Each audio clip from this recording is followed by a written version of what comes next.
السلام عليكم ورحمة الله وبركاته. عاملين ايه يا حبايب قلبي؟ وحشتوني قوي من الفيديو اللي فات. اللهم صل وسلم وبارك على سيدنا محمد وعلى اله واصحابه اجمعين. زي ما انتم شايفين بقى كده احنا رحنا عندنا رنين فتح جنب مننا. وطبعا بقى ايه زي ما احنا متعودين بقى في اي عيد ميلاد لازم يجيلنا حاجة كويسة. فهنا ماما حبيبتي ربنا يخليها له ويديها الصحة والطول مكانتش طايقاني في الفيديو زي ما انتوا شايفين كده، لان انا نقيت حاجة يعني ايه كانت غالية شوية. قالت لي ما يغلاش عليكي حاجة، بس طبعا اثر الصدمة الاولانية إن السعر كان غالي. طبعا جبت يعني حب عمري اللي كنت بستناها من زمان. جبت اللي هي الهوائية اللي هي الاير فراير. جبتها النوع بتاعها كان سكاني تحفة، مش قادرة اقول لكم انا فرحانة قوي قوي قوي. قلت بقى افتحها معاكم كده ونشوفها هي عاملة ازاي من جوه. يلا بينا يلا بينا مستعدين. هي شكلها حلو جدا، بسم الله ما شاء الله. هي اكس اكس لارج مكتوب عليها من بره. اول ما بنفتح كده العلبة طبعا بنلاقيها متكيفة ومتظبطة ومتروق عليها كده زي ما انتم شايفين. بنطلعها. انا جبتها اللون البلاك في الجولد، فيها ذهبي كده شوية زي ما انتم شايفين كده حبايبي. بدأت اطلعها. طبعا بيجي معاها طبعا الفيشة بتاعتها، والفيشة بتاعتها يعني كويسة ومثبتة في المكان. لا كويسة طولها كويس. بيجي معاها شهادة الضمان، بيجي معاها كتاب كده فيه الطرق او الريسيبي اللي هي الوصفات بتاعة الأكلات. آه لا انا فرحانة قوي زي ما انتم شايفين اهو. ده نوعها وده شكلها.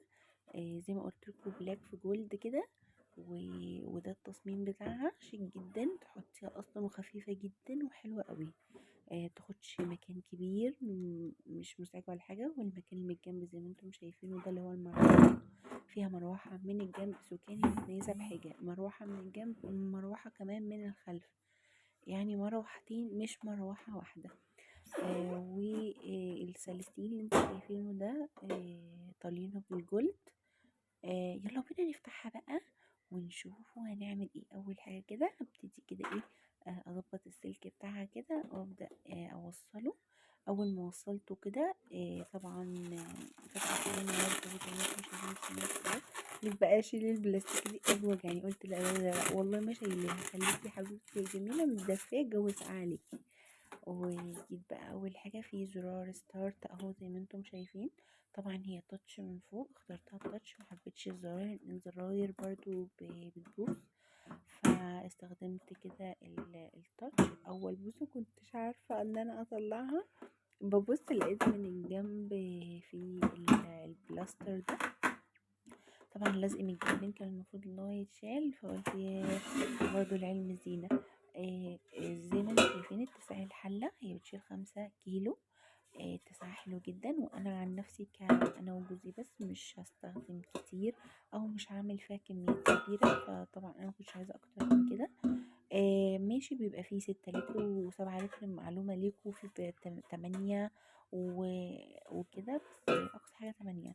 بس برضو لو تشوفوا الحلة هتلاقوها أكبر كتير، يعني مش اللي هو ايه لا أو فرق أوسط في السعر كبير، بس في سعة الحلة مش هتلاقوها كبيرة. فبصوا بقى عمالة أعمل قلوب بقى ولفلفة بقى ومش عارفة ايه، ببين لها عن حب واحترام يعني. جيت زي ما انتوا شايفين طبعا هي مطلية بالكامل. طبعا تيفال، طبقة تيفال كذا طبقة من التيفال المحترم يعني. بيجي معاها زي ما انتم شايفين كده المصفى ديت لو عاملة حاجة فيها دهون كتيرة بترفعها شوية فوق عشان خاطر أي دهون زيادة هتنزل تحت في القعر. بما ان انا ما جبتش لسه الورق بتاعها اللي هو الحراري، ما كانش عندي ورق زبده، قلت بس معلش عايزه اجرب بس معاكم. اهم حاجه بنجيب عشانها الاير فراير واللي بتاخد زيت كتير وخرابيط الزيت هي البطاطس. زي ما انتم شايفين كده كنت جايب بطاطس بوم فريت، اللي هي الفرنش فرايز دي اللي هي نص سوا. فقلت كده اجربها من غير ولا نقطة زيت. زي ما انتم شايفين انا محطتش ولا نقطة زيت. زي ما انتم شايفين هنا درجات الحرارة انا اللي بتحكم فيها.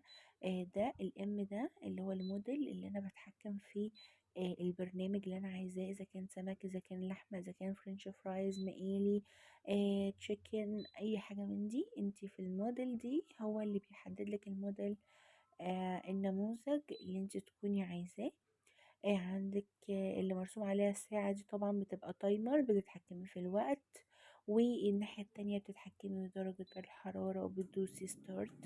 أنا عملت على الفرنش فرايز ودوست ستارت، ودلوقتي اشتغلت، ويلا بينا نشوف النتيجة تبقى عاملة ازاي. بالظبط أخدت معايا 10 دقايق من غير ولا نقطة زيت، على درجة حرارة 200 زي ما انتوا شايفين. كل شوية تطلعيها وتخبطي كده وتظبطيها علشان خاطر تيجي اللي فوق تحت والتحت فوق وتتحمر كلها. هسيبكم بقى مع الجمدان ده زي ما انتوا شايفين، بدون استئذان. كل شوية افتحيها على طول وقلبيها كده من تحت لفوق علشان خاطر تتحمر من كل الجوانب. ويلا بينا نشوفوا بقى هتطلع ازاي. يا ترى بقى هتبقى عامله ازاي؟ مش قادره اقول لكم، انا متحمسه جدا زي ما بقول لك كده. I'm very excited. طيب، طب ما تيجي نفتح ونشوف كده. هي عادي. واو واو، سامعين الصوت ده؟ سامعين الصوت اللي انا سامعاه؟ واو واو بجد تحفه. ايه الجمال ده؟ ايه الجمال ده؟ الله. بصوا بطاطس، بصوا بطاطسية، بصوا. سامعين القرمشه؟ بالله عليكم سامعين؟ بصوا الجمال، بصوا بصوا بصوا. لا تحفه. واو واو. سامعين صوت القرمشة دي؟ سامعين ده؟ أنا متفاجئة جدا. لا، رهيبة، ما شاء الله ما شاء الله.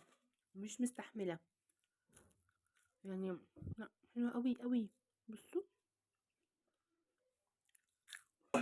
تحفة. يلا بينا بقى ناكله كده، ايه، شوية البطاطس دول كده مع شوية كاتشب، ونشوف اي فاست فود بقى كده اون هيلث عشان خاطر ايه، نظبط الأداء.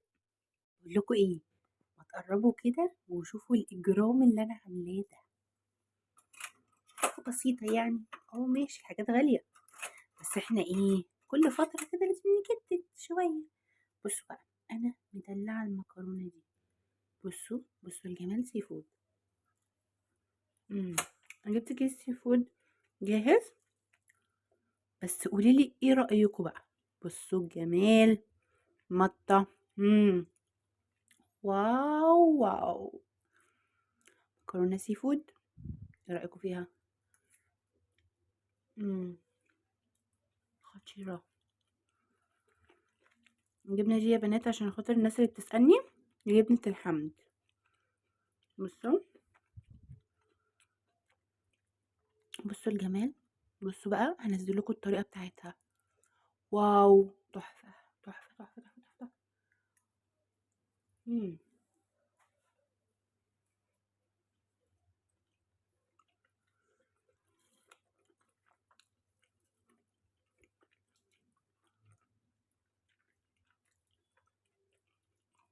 عايزة اوريكم بس الإجرام، عايزة اوريكم الإجرام. يا سلام بقى على حتة الجمبرية دي، ماشي، وهي ملفوفة في كده في ايه. بصوا الجمال بقى، شوفوا كده، جمبرية متدلعة ملفوفة بقى كده في الموتزاريلا. واو. مم.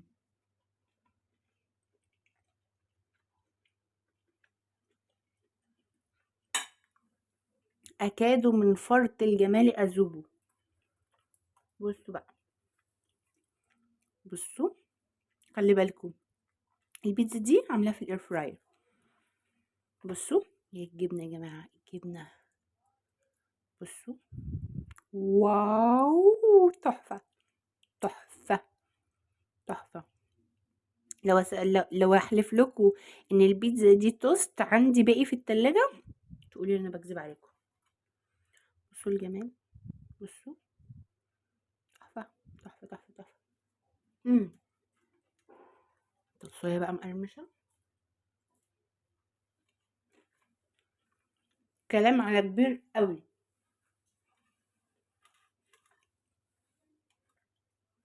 بصوا عشان انهي بس الفيديو ده، عشان انا الصراحة مش قادرة استحمل.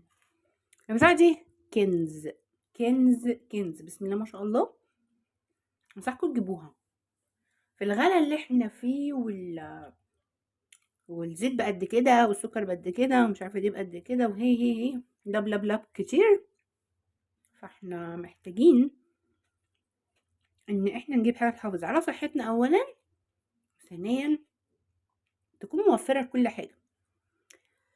يا جماعه انا مش قادره اصبر. شايفين بقى الخلطه دي؟ هنزل لكم فيديو بيها قريب، بس خليها على راس السنه. بصوا جمبري جمبري يا جماعه، مش هزار والله، جمبري جمبري اهو. شوف الجبنه بقى.